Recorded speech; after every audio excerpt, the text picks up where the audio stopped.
भाटपड़ा में सीवरेज नाल के मेन हॉल से 100 बरामद। भाटपड़ा के कचहरी रोड साहू समाज कार्यालय के सामने सीवरेज नाल के मैन होल से वृद्ध का 100 मिला। शनिवार नाल के सफाई के दौरान पालिका के सफाई कर्मियों की नज़र उस पर पड़ी। खबर पाकर भाटपड़ा थाना की पुलिस वहां पहुंचकर शव को कब्जा में ली। स्थानीय पार्षद तरुण साव ने बताया कि मृत व्यक्ति की पहचान नहीं हो पाई है।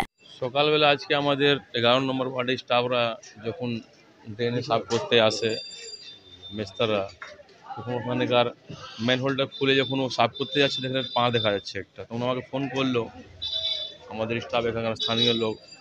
আমি এসে দেখলাম দুটো পা দেখা যাচ্ছে শুধু। তারপর আমি থানাকে জানিয়েছি, থানায় এসেছে, বডি রিকভার হয়েছে।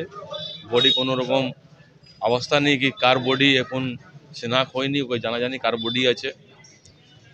তদন্ত বিষয় আছে, পুলিশ তদন্ত করে দেখবে কার বডি, কার বাড়ির লোক, কোথাকার বাড়ি। এখন জাস্ট বডি তোলা হয়েছে, দেখা যাক কার বডি আছে, কি এর মধ্যে পিছনে কি আছে না আছে।